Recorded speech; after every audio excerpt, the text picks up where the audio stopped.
अस्सलाम वालेकुम फ्रेंड्स, आज की वीडियो में एक अहम मालूमात के साथ बहुत ज़्यादा पूछे जाने वाला सवाल, बल्कि हम लोग खुद भी उम्रा पर जाते हैं तो हम इन चीज़ों को फेस करते हैं। तो ये मैं आपकी खिदमत में सवाल लेकर आया हूँ ऑथेंटिक ज़राए से, ताकि आपको भी ईज़िली हर चीज़ की इन्फॉर्मेशन मिल सके। दोस्तों, अक्सर जब हम लोग उम्रा की अदायगी के लिए जाते हैं तो वहाँ पे ये सवाल हमसे होता है कि क्या एक एहराम में बार बार हम उम्रा की अदायगी कर सकते हैं। तो इसका मैंने काफ़ी उलमा कराम से जवाब पूछा था। मुझे जो बेहतरीन जवाब मिला था वो यही था कि एक एहराम में बार बार उम्रा की अदायगी हो सकती है, लेकिन उसके लिए आपने एक चीज़ का ख्याल करना है। अगर आपने गर्मी में उम्रा की अदायगी की है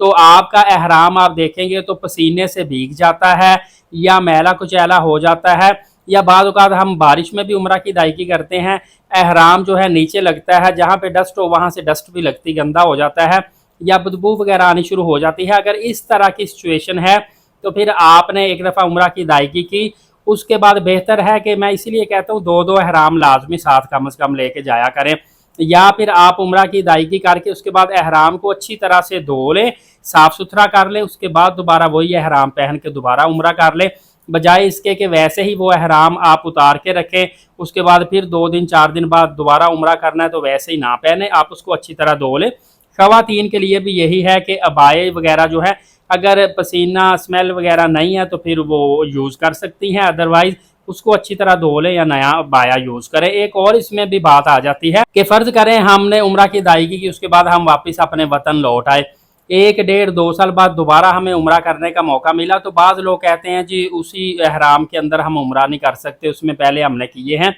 ऐसा भी कोई मसला नहीं, आप उसी एहराम में दोबारा उम्रे की अदायगी कर सकते हैं। इवन कि कोई आपका जानने वाला भी आपसे एहराम लेता है उम्रा की अदायगी पे जाने के लिए, तो वो भी एहराम यूज़ कर सकता है, इसमें किसी किस्म का कोई हर्ज नहीं है। बस यही चीज़ डिपेंड करता है कि अगर एहराम साफ़ सुथरा है तो उसको आप बार बार इस्तेमाल कर लें, लेकिन बेहतर यही होता है कि अगर साफ़ भी एहराम है, एक मरतबा उस एहराम की चदरों में आपने उम्रा की अदायगी कर ली, दोबारा एक दफ़ा उसको धो लें, साफ़ सुथरा कर लें, उसके बाद दोबारा उसमें अदायगी कर लें। और मक्का पाक में या मदीना पाक में आपको पता है कि धूप की शिद्दत, टेम्परेचर इतना ज़्यादा होता है कि एहराम धोते ही जैसे ही आप छत पे लटकाएंगे 15 मिनट के अंदर खुश्क हो जाता है, बल्कि इससे भी जल्दी हो जाता है। इस हवाले से फर्दर अपडेट देता रहूँगा, वीडियो दूसरों तक लाजमी शेयर कर दें। नए आने वाले एलीट साकिब यूट्यूब चैनल को सब्सक्राइब कर लीजिएगा। नमाज कायम करें, नबी पाक सल्लल्लाहु अलैहि वसल्लम पे रोज़ाना कसरत से दुरूद पाक भेजा करें और कुरान पाक की तिलावत किया करें। इजाज़त दे, शुक्रिया, जज़ाकल्लाह।